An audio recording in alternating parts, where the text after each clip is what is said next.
আবারও গ্রেপ্তার সালমান আনিসুল। বিএনপি ক্ষমতায় গেলে 18 বছর বয়সীদের সামরিক প্রশিক্ষণ বাধ্যতামূলক, বললেন মেজর হাফিজ। জানাবো গণপিটুনির নাটক সাজিয়ে খুন করা হয় যুবলীগ নেতাকে।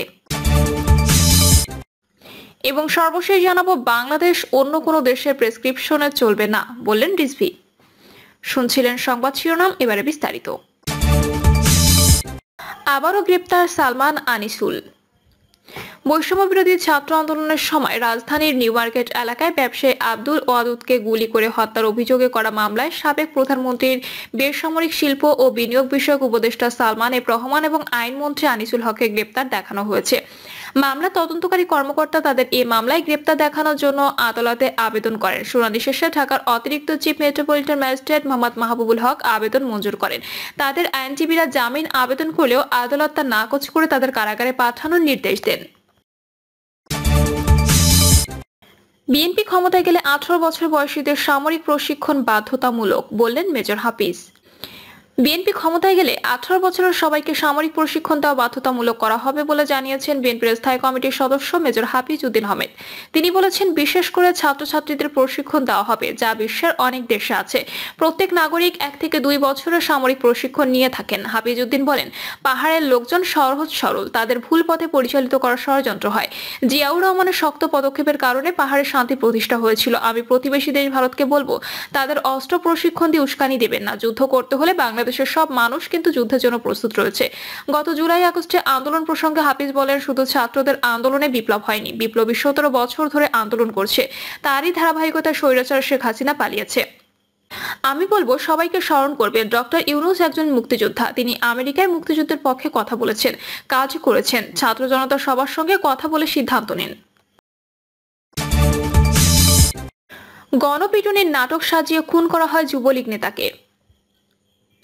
নোয়াখালী সদর উপজেলার সদর ইউনিয়ন যুবলীগের সাবেক সহসভাপতি মোহাম্মদ আব্দুল শহীদকে গণপিটুনির নাটক সাজিয়ে পিটিয়ে হত্যা করা হয়েছে। প্রতিপক্ষের লোকজন এ সংক্রান্ত একটি ভিডিও ঘটনার পরপরই সামাজিক যোগাযোগ মাধ্যমে ছড়িয়ে পড়েছে। এতে দেখা গেছে, মারধরে অংশ নেওয়া লোকজন ওই এলাকার একটি সন্ত্রাসী গ্রুপের সদস্য। তাদের সঙ্গে শহীদের দীর্ঘদিনের বিরোধ ছিল। হত্যাকাণ্ডের ঘটনা ধামাচাপা দিতে এটিকে গণপিটুনি হিসেবে প্রচার করা হয়েছিল বলে এলাকার বাসিন্দারা ধারণা করছেন। গতকাল বিকেলে নোয়াখালী সদর উপজেলার 19 নম্বর চর মথুয়া ইউনিয়নের সূর্য নারায়ণ বহর গ্রামে শহীদকে পিটিয়ে খুন করা হয়। নিহত আব্দুল শহীদ ওই গ্রামের মমিন উল্লাহর ছেলে। আব্দুল শহীদের এলাকার একাধিক বাসিন্দা, রাজনৈতিক দলের নেতাকর্মী, পুলিশের সঙ্গে কথা বলে জানা গেছে, সাবেক এই যুবলীগের নেতা পরিকল্পিত হত্যাকাণ্ডের শিকার হয়েছেন। এই ঘটনার পর সামাজিক যোগাযোগ মাধ্যমে ছড়িয়ে পড়া ভিডিও চিত্রে দেখা যায়, স্থানীয় একটি সন্ত্রাসী গ্রুপের প্রধান নুরুল ইসলাম ওরফে মিয়া মাঝির নেতৃত্বে শহীদকে একটি পাকা দালানের কক্ষে আটকে রেখে পেটানো হচ্ছে। মিয়া মাঝির উপস্থিতিতে একাধিক তরুণকে দেখা গেছে শহীদকে পেটাতে ও লাথি দিতে। ব্যাপক মারধরের পর হামলাকারীরা অস্ত্রসহ সন্ত্রাসী আটকের নাটক সাজান এবং গণপিটুনির বিষয়টি প্রচার করেন। রাতে চিকিৎসাধীন অবস্থায় তার মৃত্যু হলে পুলিশও তখন 8 মামলার পলাতক আসামির মৃত্যু হয়েছে বলে জানায়। নিহত শহীদ যে যুবলীগের নেতা ছিলেন, বিষয়টি তখন পুলিশ জানায়নি। রাতে পিটুনির ঘটনার ভিডিও চিত্র সামাজিক যোগাযোগ মাধ্যমে ছড়িয়ে পড়ার পর আজ দুপুরে সুধারাম থানার ভারপ্রাপ্ত কর্মকর্তা মীর জাহেদুল হক বলেন, শহীদকে মারধরের একটি ভিডিও চিত্র তিনি দেখেছেন। এতে মিয়া মাঝি তার ছেলে সহ কয়েকজনকে শহীদকে মারধর করতে দেখা গেছে। তবে ওই ভিডিও গতকালের কিনা তা পরিষ্কার নয়। বিষয়টি খতিয়ে দেখতে হবে, কারণ তাদের মধ্যে আগেও ঝামেলা হয়েছিল। হত্যার শিকার আব্দুল শহীদের এলাকার বাসিন্দারা জানান, নুরুল ইসলাম ওরফে মিয়া মাঝির সঙ্গে নিহত আব্দুল শহীদের বিরোধ পুরনো। মিয়া মাঝি এলাকার একটি সন্ত্রাসী গ্রুপ নিয়ন্ত্রণ করেন। অপরদিকে আব্দুল শহীদের একটি সন্ত্রাসী গ্রুপ রয়েছে।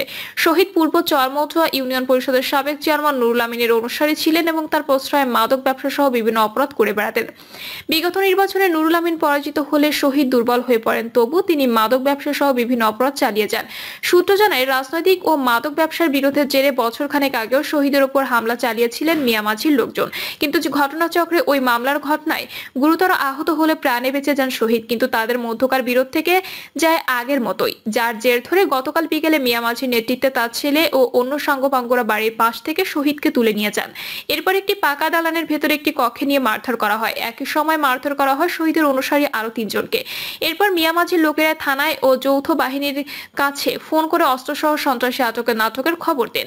স্থানীয় বাসিন্দাদের সঙ্গে কথা বলে জানা গেছে, মিয়া মাঝি একসময় বিএনপি রাজনীতিতে সক্রিয় থাকলেও আওয়ামী লীগের স্থানীয় নেতাদের সঙ্গে তার সখ্য ছিল। তিনি বিগত ইউনিয়ন পরিষদ নির্বাচনে 7 নম্বর ওয়ার্ড থেকে সদস্য প্রার্থী হয়ে পরাজিত হয়েছিলেন। আর নিহত শহীদ উদ্দিন যুবলীগের সাবেক সহসভাপতি ছিলেন। গত 5ই আগস্ট আওয়ামী লীগ সরকারের পতনের পর মিয়া মাঝি নেতৃত্বে স্থানীয় 7 নম্বর ওয়ার্ড আওয়ামী লীগের সভাপতি ও ইউপি সদস্য তোফায়েল আহমেদের বাড়িতে হামলা, ভাঙচুর ও লুটপাট চালানো হয়। দফায় দফায় হামলা ও সশস্ত্র মহড়ার এক পর্যায়ে তোফায়েল এলাকা ছেড়ে আত্মগোপনে চলে যান। বাসিন্দারা জানান, যুবলীগের নেতা শহীদকে পিটিয়ে হত্যার ভিডিও প্রকাশ পাওয়ার পর এলাকা ছেড়ে গা ঢাকা দিয়েছেন মিয়া মাঝি ও তার বাহিনীর সদস্যরা। স্থানীয় একাধিক ব্যক্তি জানান, লক্ষ্মীপুরের সীমান্তবর্তী এলাকা হওয়ায় মিয়া মাঝি, শহীদ বাহিনী সহ ওই এলাকায় আরো কয়েকটি ছোট ছোট সন্ত্রাসী গ্রুপ রয়েছে। ওই গ্রুপগুলো এলাকায় মাদক ব্যবসা পরিচালনা সহ বিভিন্ন অপকর্মের সঙ্গে জড়িত। ইউনিয়ন আওয়ামী লীগের সাধারণ সম্পাদক ফয়সাল মিয়া বলেন, ইউনিয়ন যুবলীগের সহসভাপতি আব্দুস শহীদ ব্যক্তি হিসেবে খারাপ হতে পারেন, অন্যায় থাকলে তাকে আইনের হাতে সোপর্দ করা যেত, তা না করে এভাবে পিটিয়ে মারা হলো কেন যুক্তিতে। অন্যদিকে 7 নম্বর ওয়ার্ড আওয়ামী লীগের সভাপতি ও ইউপি সদস্য তোফায়েল আহমেদ বলেন, মিয়া মাঝি 5ই আগস্ট আওয়ামী লীগ ক্ষমতা ছাড়ার পর তার বাড়িতেও হামলা, ভাঙচুর ও লুটপাট চালিয়েছেন। ঘর থেকে 4.5 লাখ টাকা লুট করে নিয়ে গেছেন। ওই ঘটনায় তিনি আদালতে মামলা করায় এখন পালিয়ে বেড়াচ্ছেন। সুদারাম থানার ওসি জাহেদুল হক বলেন, হাসপাতালে চিকিৎসাধীন অবস্থায় আব্দুস শহীদের মৃত্যু হলে আজ দুপুর পর্যন্ত তার পরিবারের কেউ থানায় যোগাযোগ করেনি। তিনি জ্যেষ্ঠ কর্মকর্তা সহ ঘটনাস্থলে গিয়ে পরিবারের সঙ্গে কথা বলে পরবর্তী আইনি পদক্ষেপ গ্রহণ করবেন। একই সঙ্গে ঘটনার সঙ্গে যারা জড়িত বলে তথ্য পাওয়া যাবে তাদের আইনের আওতায় আনতে পদক্ষেপ নেওয়া হবে। বাংলাদেশ অন্য কোনো দেশের প্রেসক্রিপশনে চলবে না, বললেন রিজভী। বাংলাদেশ অন্য কোনো দেশের প্রেসক্রিপশনে চলবে না বলে মন্তব্য করেছেন বিএনপির জ্যেষ্ঠ যুগ্ম মহাসচিব রুহুল কবির রিজভী। রুহুল কবির রিজভী বলেন, বাংলাদেশ সিকিম বা ভুটান নয়, অন্য কোনো দেশের প্রেসক্রিপশনে বাংলাদেশ চলবে না। তাই কেউ বাইরে থেকে বাংলাদেশের অভ্যন্তরে অস্থিতিশীল কিছু করতে চাইলে তার ফলাফল ভালো হবে না।